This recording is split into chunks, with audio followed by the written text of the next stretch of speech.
So guys, we're gonna go over how to correctly do irimiashi. I know that is not maybe a common term that you guys have heard. Irimiashi is commonly referred to as single leg X, but I've decided I'm not gonna call it that anymore because I think the people that named it that are wrong, and I'll tell you why. So there's a big debate when people are learning leg locks, and you might even have a coach that tells you this, about where you put your feet in a single leg X or an irimiashi. So I'm going to refer to it as irimiashi from now on. It's Japanese for straight, so straight ashi. This is the very first leg lock you learn. This is the very first entanglement that puts you into other entanglements, and they all connect, right? So an irimiashi is where I have double inside position in Adam's legs. So I have both of my legs through his. That's the prerequisite for me getting an irimiashi. Now, I'm gonna bring my legs up off the floor, my hip up off the floor. I'm gonna connect with a wrapping hook and a wedge. So the wrapping hook pulls my hip and puts my weight onto Adam's hip. And then I don't have to do a crunch, guys. If you feel like your abs are burning out here, you're doing it wrong because this isn't tight. The wrapping hook pulls you up and it puts all of your weight onto Adam so he can't move and he's very encumbered, right? And now I'm gonna take my wedge and I'm gonna pin it to my foot. And now if you notice, the debate revolves around where my feet are.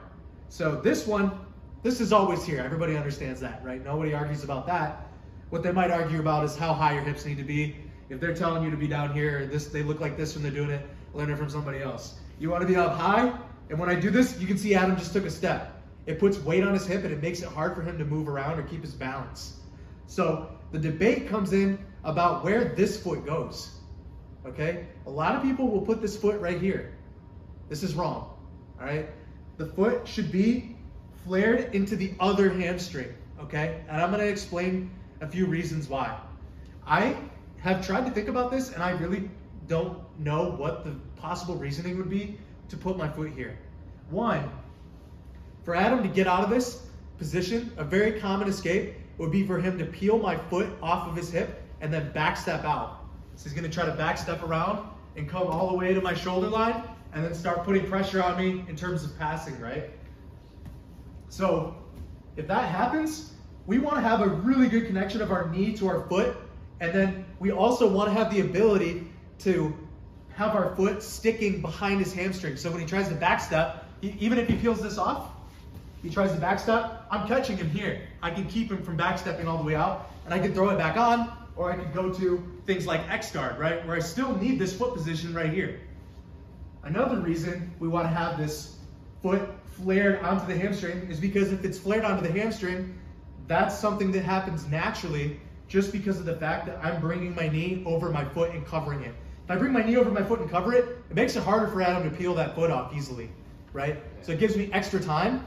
And then another reason is that when I finally go to sweep, I need to have this foot behind his hamstring. So if we turn, I'll show you guys what this looks like. I need to have this foot behind his hamstring because now when I go to sweep Adam in this direction and put him down on his hip where we can finally break him, I go like this, I bring my hips up, I point my knees, and I don't allow him to backstep because I'm sticking my foot into his back leg. So when he tries to backstep, he trips. So if we go back up, we'll show you what this looks like with somebody that tries to stand. So here, he can't actually backstep.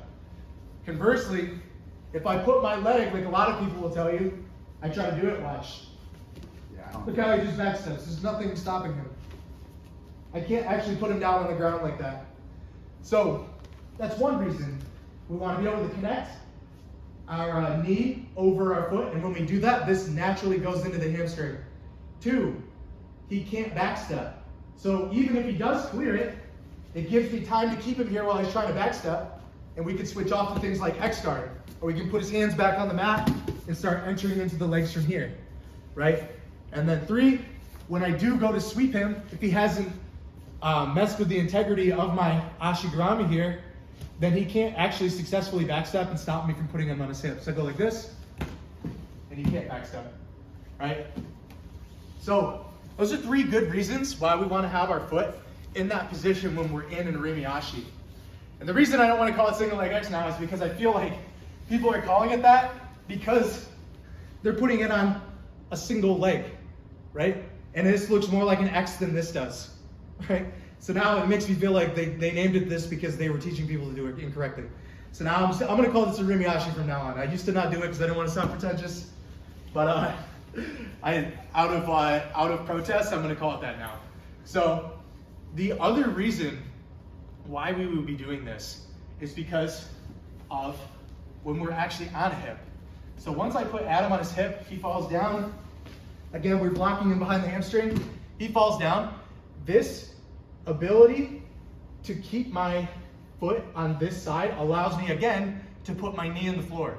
And when I put my knee in the floor, it keeps my partner from coming up. The harder I put my knee down towards the ground and into the crease of his hip, the more that it becomes impossible for Adam to start climbing my back and taking my back, right? So if you're really lazy here and you don't have an Achilles grip, and this is just like, especially if it's right here, come up and take, look at how easily he's gonna pass my guard and take my back. Versus if I have this positioning where my knee is going down, it automatically flares my foot up into the second hamstring, right? So I go here, I'm putting weight down into the floor. And what this does is it pins Adam's hip to the mat, and then it brings his knee above his hip. There's not a human on earth, guys, that's gonna stand up or gain height on you when their knee is above their hip. For Adam to stand up, he needs to put his knee on the ground and come up with his hip above his knee. So I'm switching that and making it so his knee is pinned to his hip is pinned to the floor and his knee is raised on my legs. So try to stand up and come up on me now. It's so heavy. He'll tell you, and like guys, 1% of leg lockers do this correctly. Most guys are terrible at this, and that's why they get their back taken and it gets a bad reputation. What you need to be doing is putting pressure down on the hip so that he can't even begin to stand. And even if he does start to gain a little bit of height, go ahead. I can just pull my knee to my chest and put him back down on the floor every time, right? Just like that. It's so easy. And we never compromise the integrity of the ashigarami, right? So another reason that we want to have that is because it naturally occurs when we're doing our mechanics to keep his hip pinned to the floor correctly. Now, one of the most important reasons that we want to have our foot on this side is because when I do this, it creates a shield. So even if we mess up and we don't have great pressure down on the hip, if I have my leg like this, try to come up and take my back, there's nothing stopping Adam from closing the distance between my body and his body.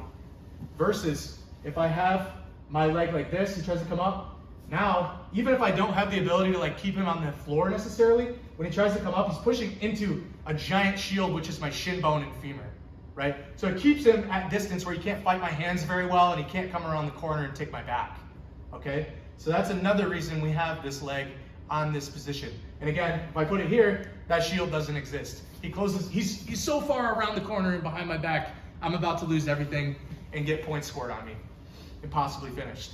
So that's another reason we have a shield. We also have correct hip pinning mechanics.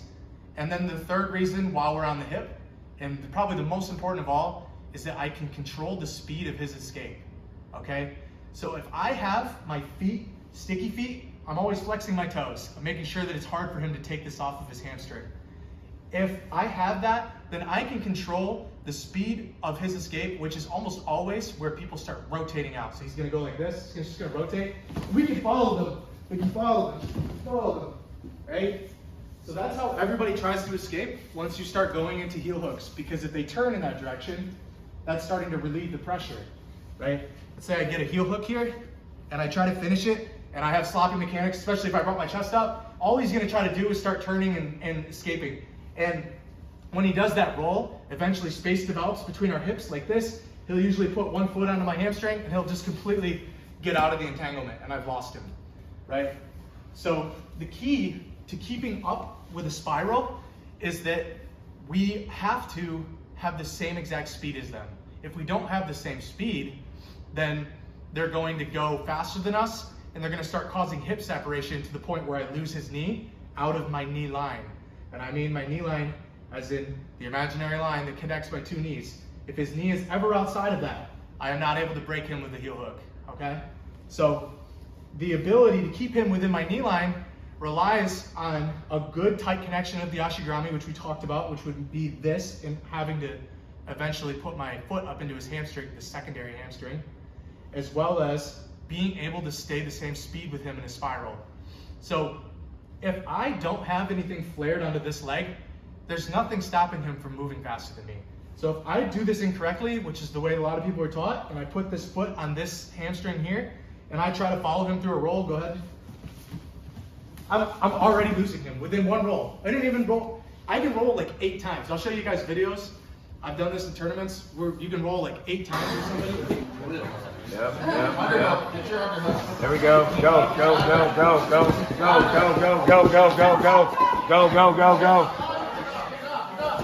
That's it. And have the correct placement of the leg. But with even just one roll, with somebody that's rolling quickly, you'll lose them if you have this foot positioning, where my secondary foot is underneath the same leg as the wrapping hook. We don't want this, guys.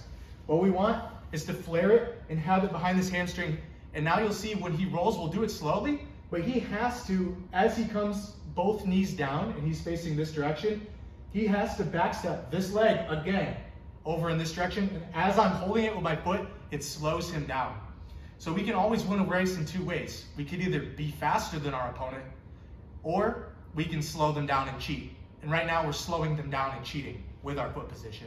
So as he tries to do a roll, we go slowly.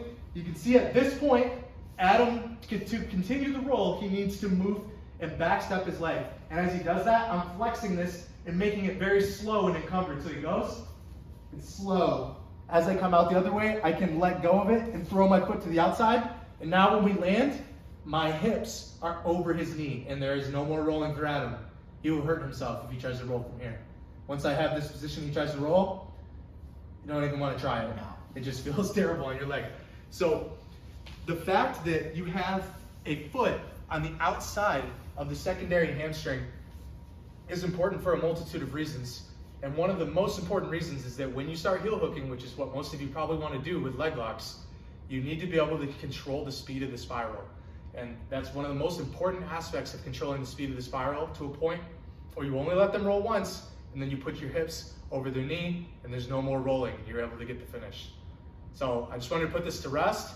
I just don't really see any point in letting people be ignorant about this anymore.